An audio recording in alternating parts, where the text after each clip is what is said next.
Muy buenas tardes de nuevo y afrontamos ya la última ponencia de estas terceras jornadas de seguridad y defensa que impartirán los coroneles Luis Erruzo Madrid y Vicente Lunar Bravo, y lleva por título Transformación de las Fuerzas Armadas de España para hacer frente a las amenazas actuales. Les presento a los dos ponentes.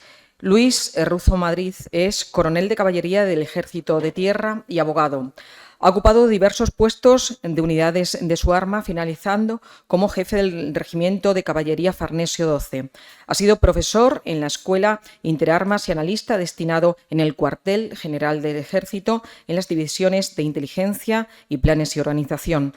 Participó en grupos de estudio relacionados con la planificación nacional y de la OTAN, entre otros, Estrategia Militar Española, Planificación Militar de la Defensa, Profesionalización del Ejército Español y Ejército en el Horizonte 2015-2020. Fue agregado de defensa para Pakistán y Afganistán en la Embajada Española en Kabul durante 5 años. 2006-2007 y en el periodo 2009-2013.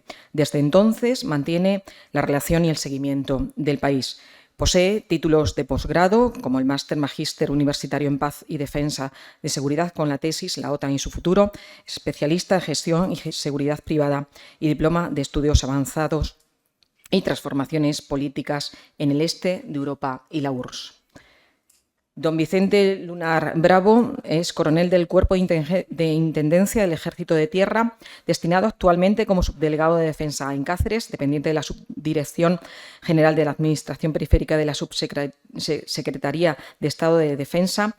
Es diplomado de Estado Mayor y Logística. Ha estado destinado en la Guardia Real, Centro Superior de Estudios de la Defensa Nacional y el Mando de Operaciones, y ha participado en varias misiones de paz como el Líbano, Turquía y varios países de África. Pues, coroneles, tienen la palabra. Muy buenas tardes a todos. En primer lugar, quiero agradecerle a don Juan Carlos Moreno, director de la Fundación Juste, y al coronel don Vicente Lunar, que me hayan invitado a participar en estas jornadas. También quiero agradecerles a todos su presencia y espero, confío, en que lo que yo pueda decir les ayude a entender un poquito más la evolución de nuestros ejércitos, de nuestra Fuerza Armada y más concreto del Ejército de Tierra y las vicisitudes por las que ha tenido que pasar para llegar al momento en el que estamos. Estoy ahora, como estamos en tierra de conquistadores, mientras estaba preparando la conferencia decía con lo fácil que era para Cortés y Pizarro hacer unas capitulaciones con el rey, organizar un ejército no muy grande y lanzarse a conquistar un imperio. Sin embargo, en la situación actual todo es mucho más difícil y mucho más complicado. Sin más dilación, comienzo la pequeña conferencia.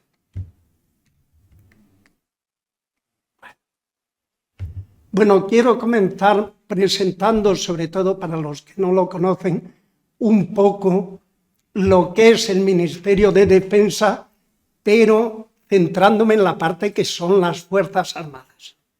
Las Fuerzas Armadas, según la Constitución, están formadas por los ejércitos de tierra, la Armada y el Ejército del Aire. Ahora se llama el Ejército del Aire y del Espacio. Hemos subido unos cuantos metros.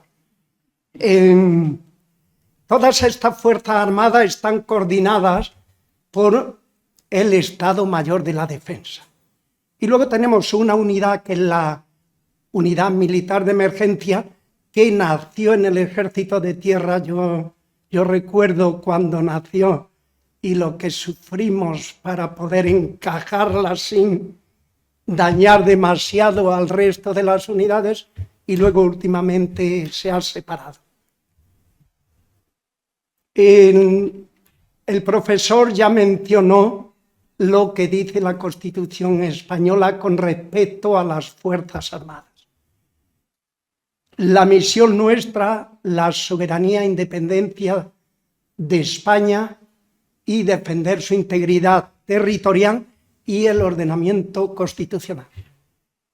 Como voy a hablar de la evolución de las Fuerzas Armadas, este sábado estuve haciendo la rejura del 50 aniversario de mi jura como cadete en la Academia General Militar. Miren si han pasado años y lo viejo que se va haciendo. Esta misión se divide, digamos, entre los ejércitos. Por ejemplo, al ejército de tierra se le da como misión específica defender la soberanía e integridad territorial y de una manera o de otra apoyar la seguridad del Estado. A la Armada se le da la misión de proteger y defender los espacios aéreos y marítimos, y al Ejército del Aire la de defender el espacio aéreo y más allá. De todas formas, todos los ejércitos contribuyen a otra serie de misiones, tanto nacionales como internacionales, que ya iremos viendo a lo largo de esta pequeña charla. Quiero comenzar por la evolución de las Fuerzas Armadas en cuanto a personal. Los militares que estamos aquí hemos conocido aquellos ejércitos de 400.000 o cerca, cuando los soldados estaban 1 año y medio de servicio militar, después de haber estado sirviendo 2 años en la posguerra hasta el 68, que se reduce. Desde entonces, sobre todo desde los años 80, ya comienza la reducción de los efectivos del ejército de tierra, de los ejércitos. Hay 2 razones fundamentales. Poco a poco lo que le llaman ahora el baby boom, que dicen los que el baby boom ahora va a llegar al retiro y el dinero que nos va a costar y demás. Pues era la época en la que esos del baby boom estaban haciendo la familia, y esto duró con cerca de 600.000 nacimientos al año hasta los años 70 y tantos, 76, 77. En el año 84 ya habíamos entrado en la OTAN, ya compartíamos nuestra defensa y seguridad, en teoría, como ha dicho el profesor. Y entonces se decide una primera reducción del servicio militar obligatorio a 1 año. Unos años después se decide que el servicio militar obligatorio sea solamente 9 meses, con lo cual se produce un bajón en los ejércitos, que ya iremos viendo en los sucesivos planes. Luego, como todavía seguían los nacimientos, sube un poco y vuelve a caer, entre otras cosas, por la gran contestación que hay al servicio militar y por el reconocimiento de la objeción de conciencia. Llegábamos a unos niveles de tener casi tantos objetores como personal que quería venir a hacer el servicio militar. Se llegó a unos niveles muy grandes. Luego, en el año 2001, se termina el servicio militar obligatorio y se establece ya un ejército profesional. El ejército profesional fue un paso muy importante y realmente ha sido un paso muy difícil. Los hijos. Podemos ver que actualmente, a finales del 2024, las Fuerzas Armadas, aquellas de los 400.000 y pico, se nos quedan en 116.000. Se ha quedado tan reducido el número que el propio ministerio, el propio gobierno, en vista de los múltiples misiones que tenemos que cumplir en el exterior, sobre todo, ha decidido que en la próxima década se aumente unos 20.000 Esperemos que se cumpla. Para darnos una idea, en el cuadro que hay arriba se pone la proporción entre los distintos ejércitos. El ejército de tierra tiene como 4 veces más militares que la armada y el ejército del aire y del espacio. A todo eso hay que unir, aunque digamos en sentido práctico actual no ayude mucho, lo de los reservistas de especial disponibilidad, que son las tropas de más de 45 años, ahí están, y luego los reservistas voluntarios, que no deja de haber sido una manera de dar paso a civiles que quieren, de una manera o de otra, aunque sea muy simbólica, servir a su nación. Hablamos de unos 3.000. No puedo dejar de mencionar la evolución de las mujeres en las Fuerzas Armadas. Por primera vez se admitió su incorporación en el 1988, pero eran solo para los cuerpos comunes, como médicos, enfermeros, enfermeras, la intervención y demás, no para las unidades de combate. Se da un nuevo paso en el 92, en el cual ya se permite que la mujer entre. Digo permite, no es que sea en el sentido permitir, sino que se establecen las leyes para que las mujeres entren en las unidades de combate, excepto en las que se consideraban como especialidades, que eran la Legión, los paracaidistas y las fuerzas de operaciones especiales. Y luego, en el 99, ya la mujer se incorpora a los mismos puestos que los hombres. Esto hace que se vaya incrementando el número de mujeres en los ejércitos y ahora está prácticamente estabilizada en el 13,2. La mayor proporción está en los cuerpos comunes. Quiero dar una pequeña visión de cómo está el potencial militar de los países europeos. Aquí podemos ver que por el número España es la 7ª, pero en los momentos actuales el número interesa menos que la calidad de los ejércitos.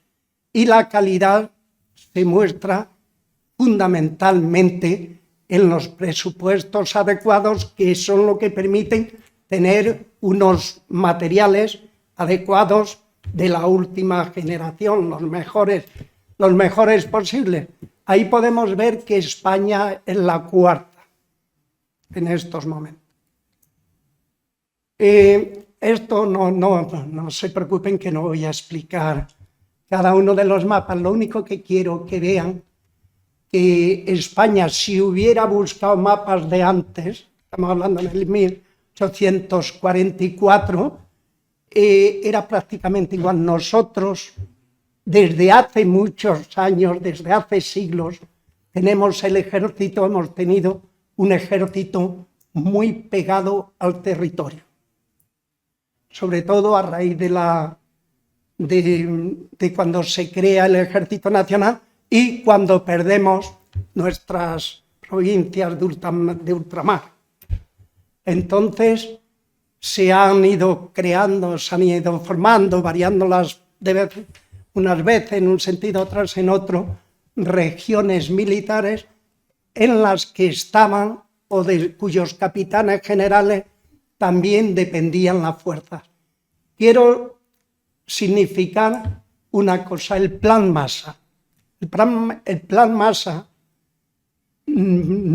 para España no existió, pero sí que existieron unos acuerdos por los cuales los Estados Unidos de América nos cedían el material acorazado y mecanizado, sobre todo. Eran los antiguos carros M41, M47, TOA, vehículos de la Segunda Guerra Mundial, con los cuales hemos ido trabajando hasta no hace tanto tiempo. Y se han ido haciendo sucesivas modernizaciones. Luego la independencia de Marruecos nos hace que el ejército se reduzca por una vez y pasamos a tener, como teníamos influencia de los americanos, la doctrina pentónica de tener 4 unidades, 5 unidades, dependiendo de cada división. De ahí pasamos al modelo francés, con 2 tipos de unidades, unas de intervención inmediata y otras para la defensa operativa del territorio. Nuestro ejército, como he dicho, en los últimos años, en las últimas décadas, ha estado mirando mucho hacia el interior. Luego ya, al decir las últimas décadas, me refiero hasta hace una 30 de años. Miraba hacia el interior. Comenzamos en el 1983 con los planes. Desde entonces no hemos dejado de hacer planes. ¿Por qué hemos hecho tantos planes? Básicamente porque el ejército se iba reduciendo. Les dábamos a los planes unos nombres rebumbantes como el Plan Meta, modernización del ejército de tierra, modernización que lo que suponía, por la reducción del servicio militar, era achicar el ejército de tierra, pero los materiales, la doctrina y todo eso prácticamente no cambiaba. El plan reto, casi inmediato, la reorganización del ejército de tierra, relacionado con nuevas reducciones del ejército. Luego el plan norte, nueva organización del ejército. Vamos en lo mismo. Y llega el fin del servicio militar obligatorio y comenzamos con el nuevo plan Ejército 21. En este plan estaba yo en la división de planes y organización y les puedo decir que los oficiales que estábamos allí sufrimos muchísimo viendo cuántas unidades teníamos que quitar del mapa, cómo podíamos disminuir las fuerzas de las unidades sin que se notara mucho y cómo podíamos convencer al ministerio para que modernizara los materiales. Con los planes conjuntos de defensa, más o menos, se fue consiguiendo, pero no terminamos ahí. En el 2014 se vuelve a hacer otra reducción de unidades porque no podemos con más y se establecen las brigadas polivalentes con la idea de que ellas mismas puedan generar las fuerzas de proyección si no son de grandes dimensiones, sin tener que contar, sin tener que involucrar a más unidades. Esta es la última organización del Ejército de Tierra, con 2 divisiones y un mando de apoyo logístico. Con las divisiones pues, se le llaman polivalentes, en las cuales se han ido haciendo una mezcla de capacidades. ¿Qué consecuencias ha tenido la profesionalización del ejército? Pues, como he dicho, con el Ejército 21 tuvimos que reducir mucho las fuerzas, teníamos ya la profesionalización que se nos venía encima sin que el ejército la hubiera pedido y luego ya nos encontrábamos ante nuevos retos y amenazas. Se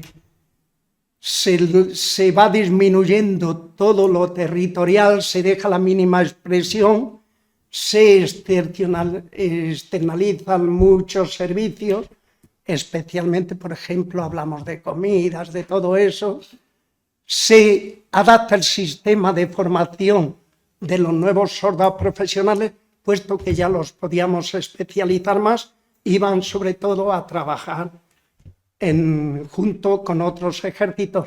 Se consigue una modernización de materiales, en fin, se hace un gran esfuerzo y se prepara lo mejor que se puede este ejército para cumplir con sus misiones en el exterior. Aquí tengo unos ejemplos de los nuevos programas de material que se fue haciendo. En concreto para el Ejército de Tierra fue un hito importante lo del programa Leopardo 2E, que nos dio, digamos, una potencia de combate muy importante y, digamos, ya con un arma moderna que pensábamos que no íbamos a utilizar. Ya veremos si lo utilizamos. Se hicieron vehículos ligeros, como el RG o el vehículo ligero multipropósito. Otro gran programa fue el helicóptero de ataque Tigre. Se adquirieron las baterías Patriot. Aquí tenemos esta plataforma aérea sensibilizada de inteligencia, el PASI. ¿Saben de qué nación lo construye? ¿O tenemos el acuerdo de construcción? Pues con Israel. Ahí tenemos no sé si será en el futuro un problema, pero esperemos que no. Y el vehículo sobre ruedas Centauro. Y luego también se hizo el SIVA, que es un sistema puramente español. Se hicieron en aquella época grandes esfuerzos en captación de militares. No había manera de cubrir las unidades, por pequeñas que la habíamos dejado. Y como había muchas misiones, al principio nuestros militares iban con mucha ilusión a las misiones, pero es que cada año tenían que estar repitiendo y repitiendo, con lo que, digamos, se produce una fatiga de misión. Ya hemos hablado del nuevo reajuste del 2014 y solo como curiosidad decir que también estamos en los proyectos Next Generation. Tenemos el de desarrollo de la red segura de alta velocidad, es para la base logística, la gran base logística que se está creando en Córdoba. Sí, el programa CEO de integración de capacidades de mando y control, mejorarlas. La digitalización de los procesos logísticos en el centro de mantenimiento de helicópteros. También proyectos de promoción y capacitación de nuestros soldados para cuando salgan. Y la cobertura táctica del campo de batalla. Aquí tenemos los drones que quería el profesor. España está dispuesta a ello. Ya veremos qué pasa. Lo mismo ocurre en la Marina o en la Armada y el Ejército del Aire con los nuevos, el LHD, el portaaviones, las fragatas, los submarinos de construcción española, la industria española.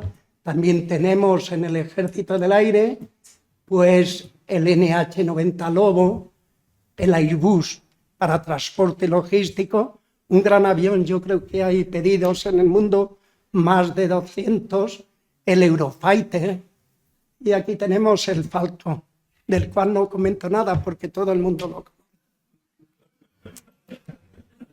conoce. Vamos a pasar un poco a las misiones de las Fuerzas Armadas en el exterior. Las misiones de las Fuerzas Armadas tenemos, digamos, básicamente dos tipos de misiones. Las misiones permanentes, que son las misiones, que tradicionalmente han llevado a cabo las Fuerzas Armadas, y las misiones que nos dice la Constitución. Vemos soberanía e independencia, que ha cambiado la doctrina para que la soberanía e independencia se defienda en el exterior. Y es verdad. Pero estas misiones son en las que se centraría, digamos, nuestra Constitución. Recordemos que es del 78. Y entonces no estaban estos nuevos retos, estas nuevas amenazas y estas intervenciones internacionales. digamos que las misiones estas son el compromiso del Estado y el compromiso de las Fuerzas Armadas con sus conciudadanos. Se atiende a toda clase de riesgo: terrorismo, crimen organizado, espionaje, flujos migratorios, tráfico ilícitos, pero en este tipo de misiones no está solo, digamos, involucrado el Ministerio de Defensa. Hay otros ministerios, especialmente el Ministerio del Interior. Por eso hay que verlo desde una visión amplia, y también esto significa que hay que integrarse y tener una coordinación eficaz para tener también un eficiente uso de los medios. Las Fuerzas Armadas, aunque aquí dice se amplía su labor, no se amplía. Esto lo hemos cumplido siempre.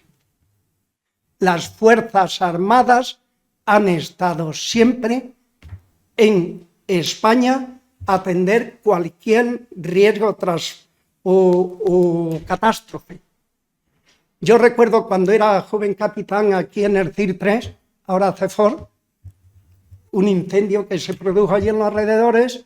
Estaba de capitán de cuartel, me llamaron y ya estábamos allí apagando el incendio. Es una cosa mínima, pero esa es la realidad que tenemos. Como dije, se creó una unidad militar de emergencias para atender específicamente a esas misiones ante las catástrofes, ante, digamos, situaciones difíciles en todo el territorio español, que también ha intervenido en algún momento en el extranjero. Interviene porque lo ordena el gobierno o a petición de las distintas administraciones.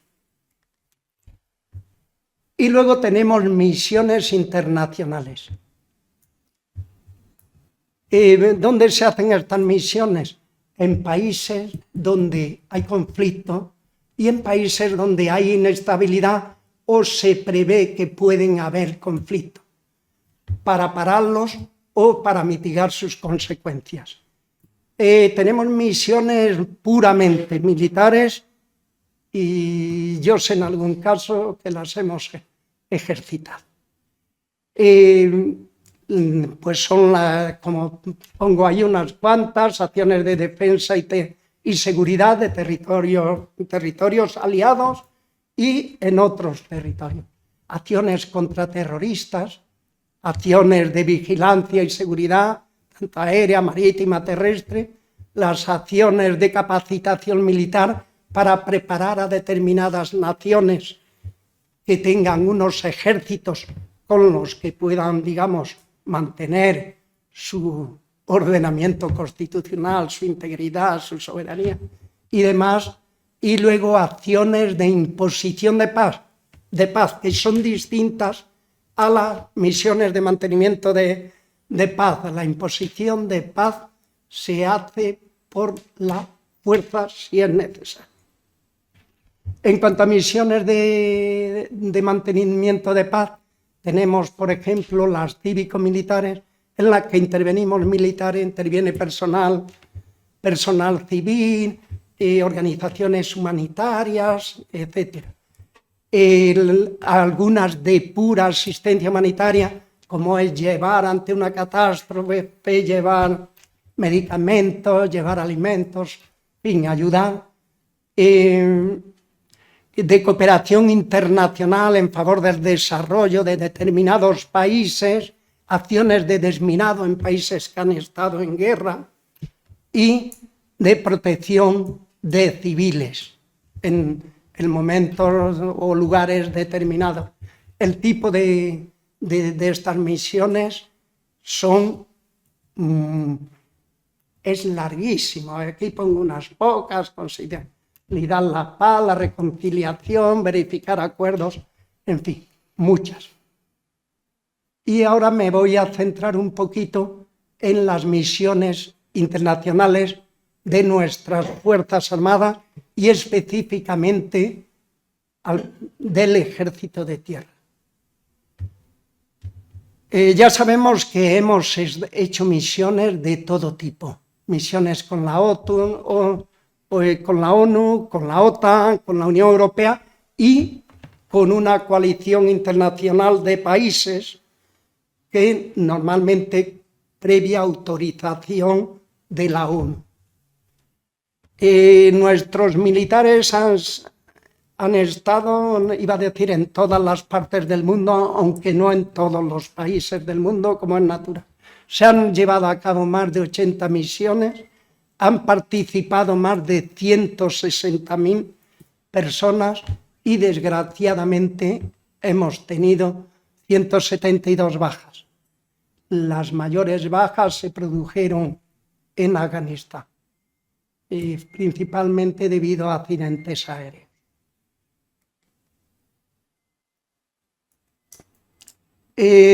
Aquí tenemos las misiones actuales, en las que podemos ver en amarillo las misiones que hacemos con la Unión Europea. En este marrón un poquito más clarito, las que hacemos con la OTAN y las que hacemos con la ONU en un color azul más claro y demás. ¿Tengo tiempo? Sí, eso lo voy a tocar yo también un poquito ahora. También. Pues si lo vas a tocar, lo paso. Sí voy a hacer una indicación y ya lo dijo el profesor. Fijémonos dónde tenemos concentradas las tropas. Fijémonos que tenemos carros de combate, Eurofighter, baterías Nansa, baterías Patriot, nuestros barcos andan por ahí, por esa zona. Estamos en un momento que, como dije antes, ya veremos si los carros de combate intervienen o no. Es una situación de crisis realmente importante. Ojalá y se resuelva sin tener que intervenir, pero de hecho, si los países europeos estamos mandando tantas tropas a esa zona, es inicialmente para disuadir a nuestros vecinos del este.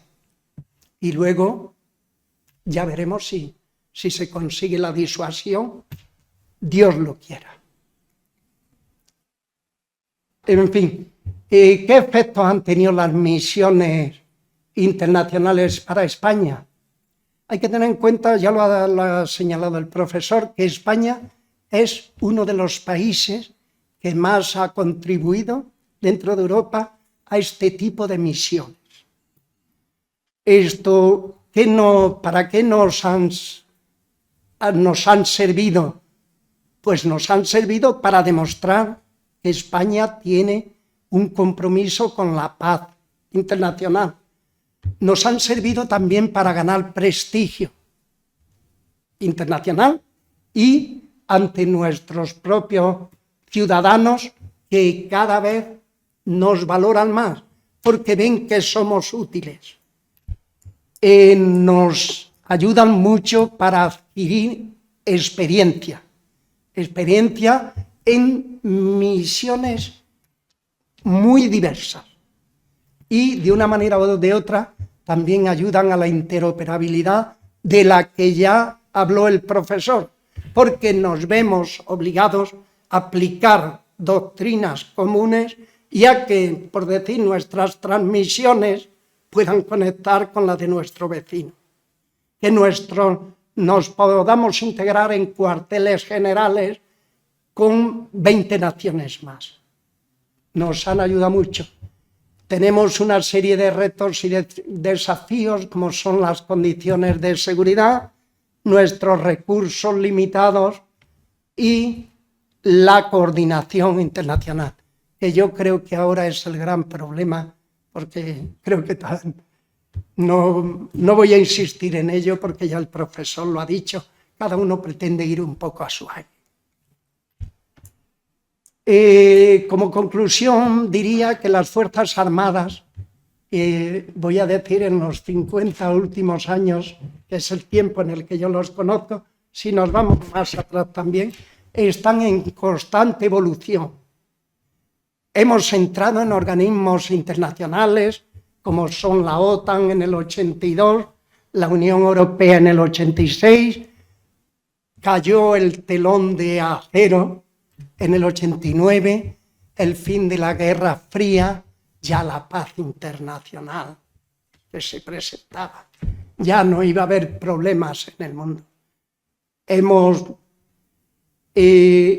Han desaparecido parte de las antiguas amenazas, pero han surgido otras.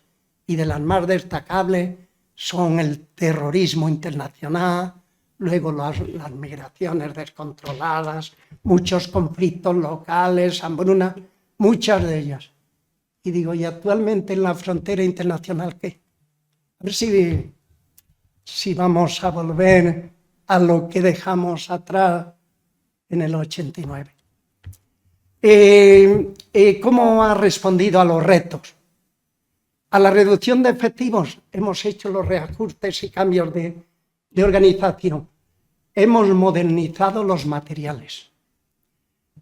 Con la entrada en los organismos internacionales también ha influido en esta modernización.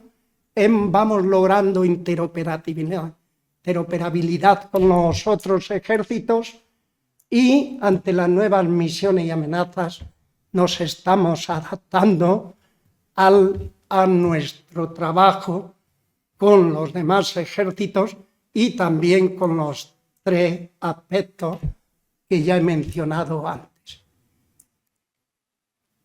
Pero terminar de hablar de las Fuerzas Armadas y no hablar de los valores militares, me parece que queda un poco coja el tema. Por eso para que veamos.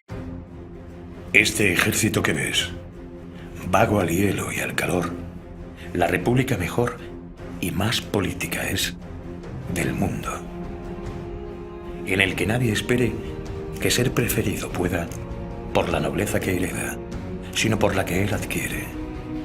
Porque aquí, a la sangre excede el lugar que uno se hace, y sin mirar cómo nace, se mira cómo procede. Aquí la necesidad no es infamia, y si es honrado, pobre y desnudo un soldado, tiene mejor cualidad que el más galán y lucido. Porque aquí, a lo que sospecho, no adorna el vestido al pecho, que el pecho adorna al vestido. Y así, de modestia llenos, a los más viejos verás tratando de ser lo más y de aparentar lo menos. Aquí la más principal hazaña es obedecer, y el modo como ha de ser es ni pedir ni rehusar. Aquí, en fin, la cortesía, el buen trato, la verdad, la firmeza, la lealtad, el honor, la bizarría, el crédito, la opinión, la constancia, la paciencia, la humildad y la obediencia, fama, honor y vida son. Caudal de pobres soldados, que en buena o mala fortuna, la milicia no es más que una religión de hombres honrados. Esto lo escribía Calderón de la Barca en la segunda mitad del siglo XVII y mantiene plena vigencia. Muchas gracias por su atención.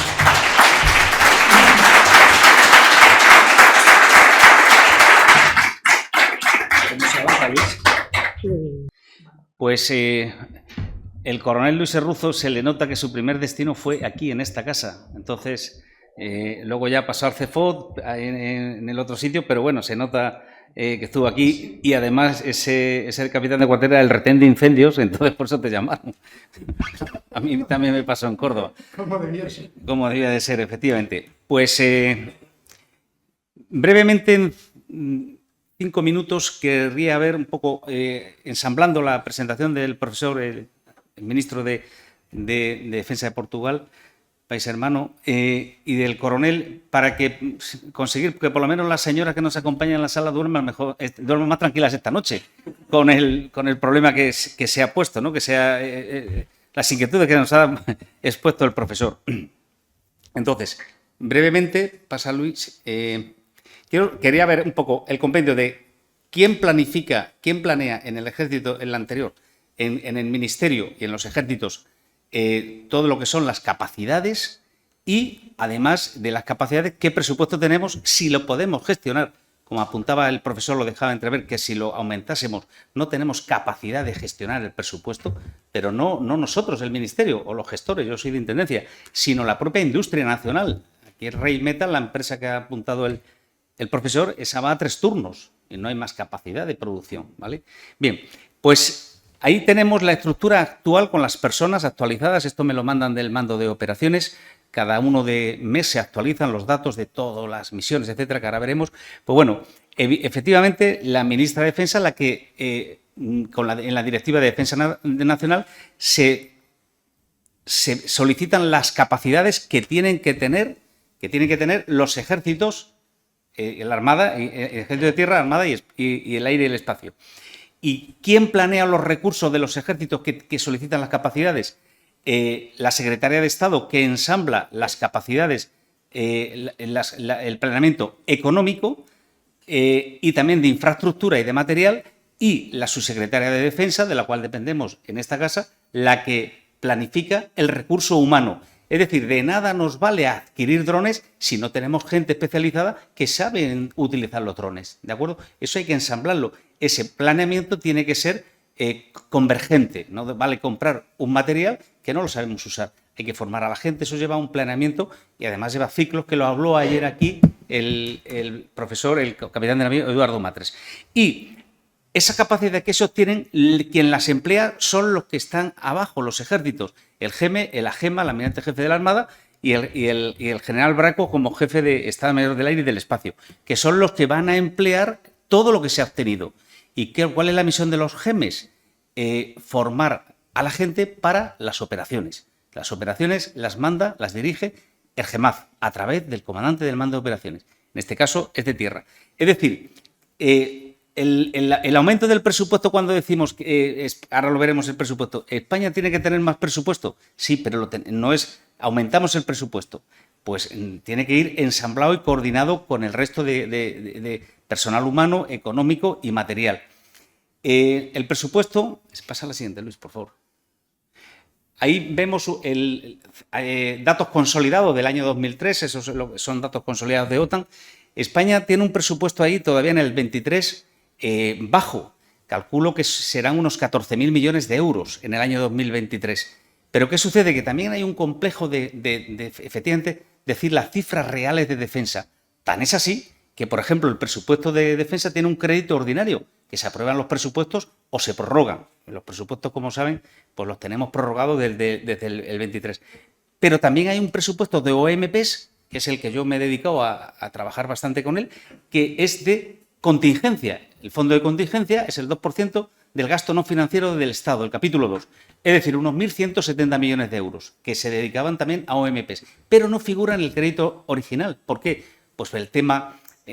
profesor, lo entenderás porque en esto somos muy parecidos, España y Portugal, Portugal y España, de que, bueno, no gastamos el 1,2. Yo creo que el presupuesto real, porque las pensiones también pasan a Hacienda, etcétera, de personal retirado, el presupuesto real puede andar ahora sobre el 1,5, pero oficialmente, como sale ahí, el 1,2. Pero podemos andar por el 1,5. Son cifras discutibles. Los expertos sí lo ensamblan y un instituto que hay en Estocolmo sí que los lleva incluso más real que OTAN, porque depende de los parámetros. Saben que el presupuesto que se dedica a defensa va en función del PIB, de lo que genera el país y también de la renta per cápita. Se hace un ensamble de lo que se tiene que aportar, etcétera. Bueno, pues ese presupuesto ¿es suficiente? No, es insuficiente porque efectivamente hay capacidades que tenemos que modernizar, que tendremos que mejorar, etcétera. Pero, insisto, no se trata de ahora, ¿doblamos el presupuesto? Pues, como bien apuntaba el profesor, bueno, ¿nos sentimos cómodos con este presupuesto? Hombre, yo creo que hay carencias, pero es que no hay manera de gestionarlo más de golpe. Los órganos de contratación son los que son y la gestión, la capacidad que hay, es la que hay. Es decir, que aunque lo doblásemos el presupuesto, habría excedentes presupuestarios o que no se emplearían. También hay otro pico del presupuesto que está en el Ministerio de Industria, en el I+D+I, que ese no figura en defensa, figura como I+D+I, que siempre se vende mejor, evidentemente. ¿Qué gobierno no le dice? Hemos incrementado el presupuesto en el I+D+I un porcentaje, hemos doblado, pero eso mucho va a defensa.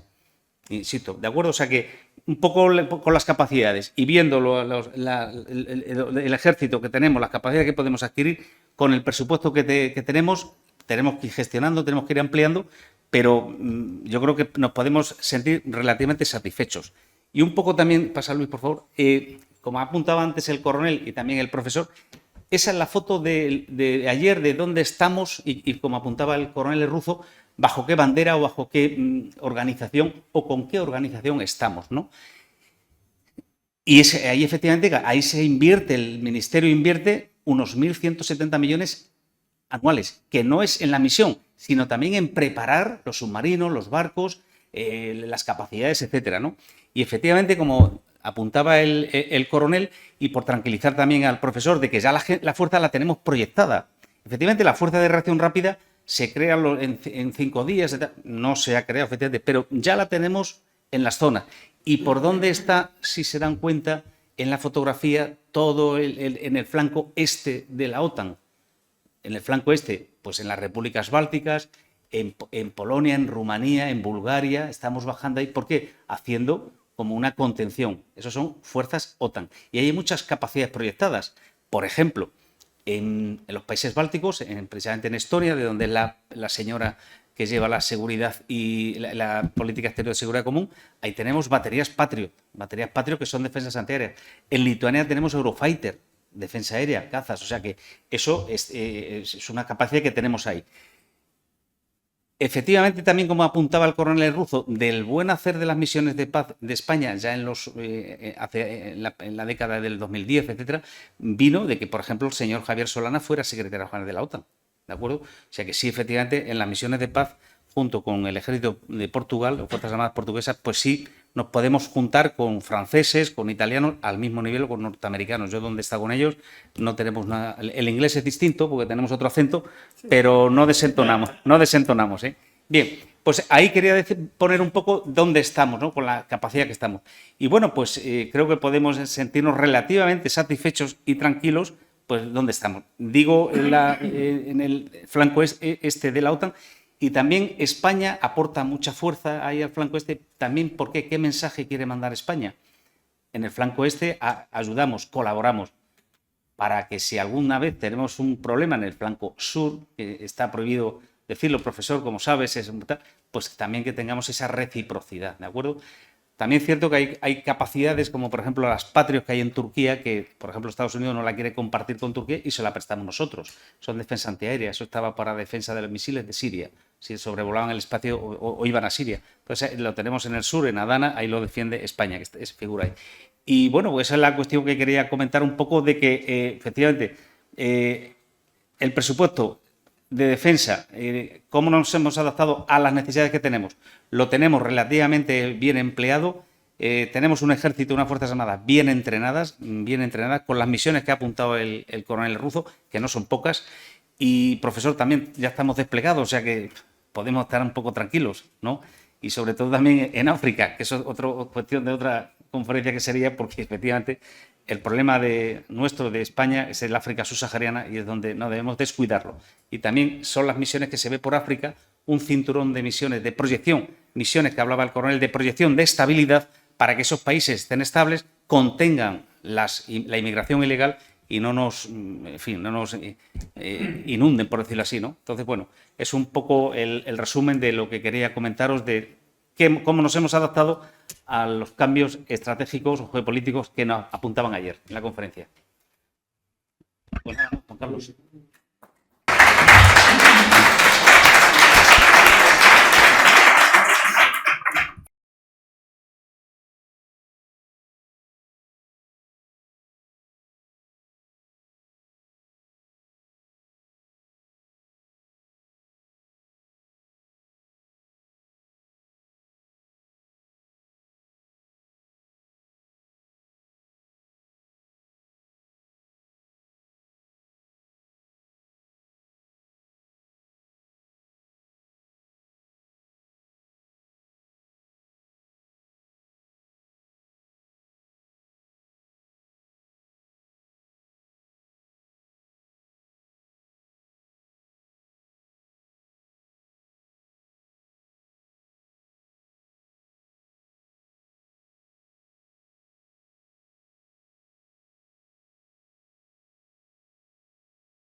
Pues nada, así paso a paso llegamos a la sílaba final del tiempo, si me permiten la expresión shakespeariana.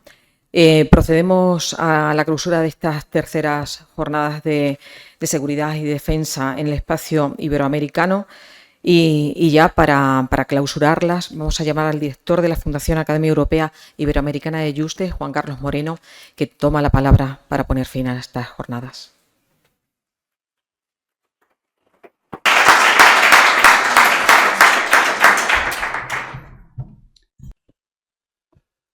Muy buenas tardes. Permítanme, en primer lugar, agradecerles a todos su asistencia a esta jornada, esta tarde ya casi otoñal ya de Cáceres. Y permítanme también que salude públicamente al diputado don José Alberto Pérez Álvarez, que nos acompaña hoy y nos honra con su presencia. Dicho eso, a modo de saludo, les comento a ustedes que hace solo unos días estuve en Argentina y allí he vuelto a escuchar un viejo tango que posiblemente ustedes ya conocen. Me refiero al tango Cambalache, escrito por Enrique Santos Discépolo en el año 1934 y que comienza diciendo lo siguiente: que el mundo fue y será una porquería, ya lo sé. En el 506 y en el 2000 también. Lo que el autor no imaginaba en 1934 es que en el 2025 el mundo sería aún peor. Permítanme este comienzo, quizás sea poco académico y que tampoco quiero ser en modo alguno catastrofista. Pero es innegable que el mundo en el que hoy vivimos está sometido a unos problemas, a unas tensiones, a unas convulsiones que no sabemos exactamente cuándo van a finalizar, o si van a finalizar algún día. Y cuando finalice no sabemos en qué modo será. En este mundo tan complicado hay muchas dudas e incertidumbres. Y solo unas pocas certidumbres y esperanzas. Y una de esas pocas certidumbres y esperanzas la constituyen las Fuerzas Armadas. Reparen en que he dicho Fuerzas Armadas y no les he asignado ninguna nacionalidad. Porque afortunadamente las Fuerzas Armadas en Europa participan hoy de unos valores comunes que las armonizan, con independencia de cuál sea el país que financie su presupuesto.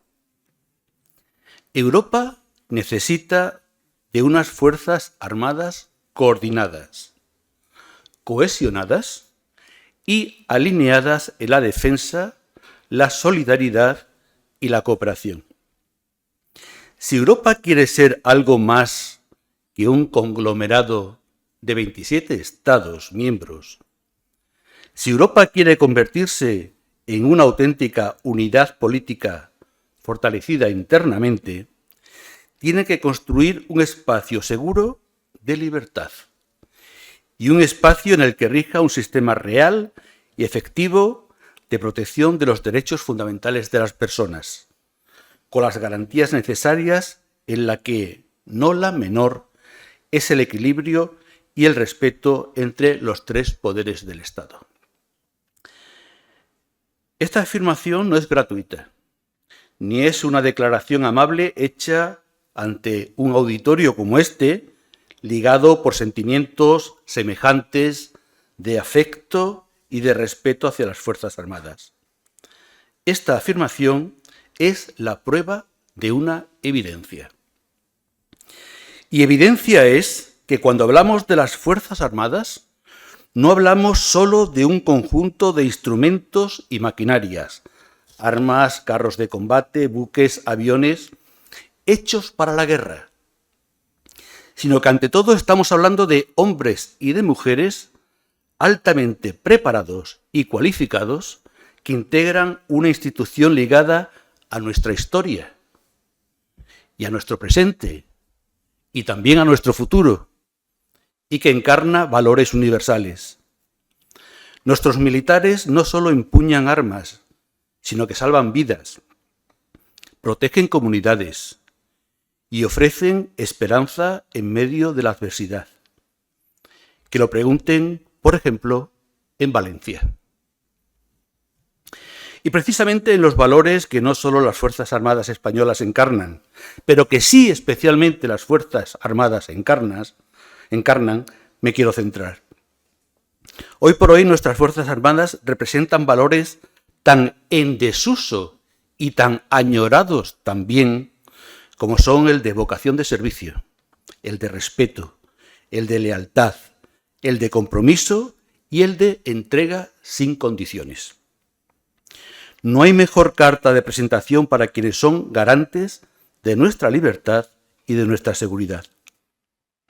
Europa y, por supuesto, España tienen ante sí, entre otros grandes retos pendientes, el de mantener un espacio de libertad que coexista con un espacio de seguridad, bajo el imperio del derecho.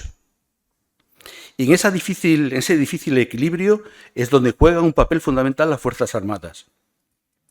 En especial quiero referirme a su lealtad a la Constitución, la norma que a todos nos iguala, y a los valores democráticos, que me consta es inquebrantable.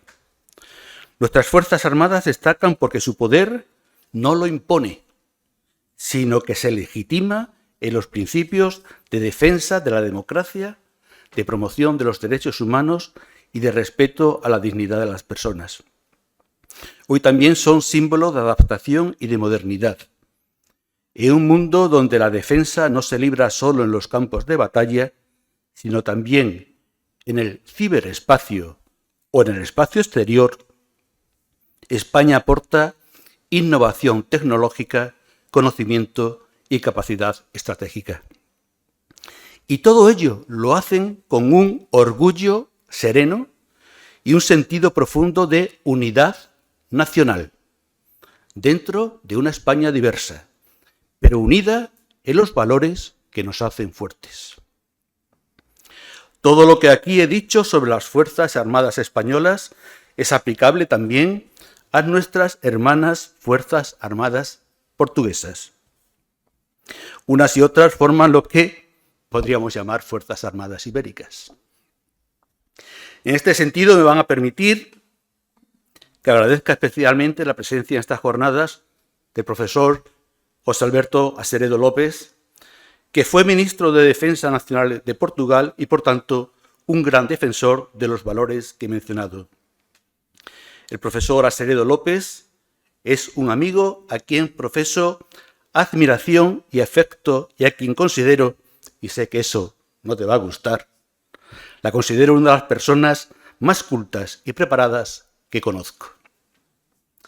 Pero el profesor Aseredo no está aquí por ser mi amigo, sino porque es un gran amigo de España.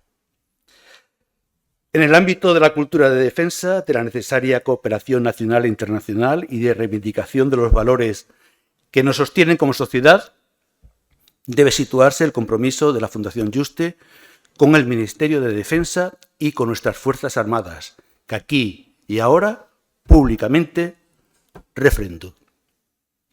Gracias, mi coronel, por tu apoyo, por tu amistad, por tu lealtad, que te ruego transmitas al resto de autoridades militares que han hecho posible este encuentro. Con el deseo de encontrarnos el próximo año en las 4ª Jornadas de Seguridad y Defensa en el Espacio Iberoamericano y, sobre todo, con el anhelo de que el próximo año sea mejor que el presente, declaro clausuradas estas 3ª jornadas. Muchas gracias.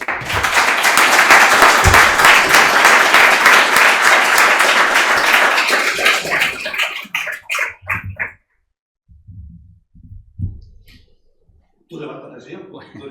Pues como ha dicho el director de la Fundación, quedan clausuradas las jornadas y hasta el año que viene. Hasta la próxima.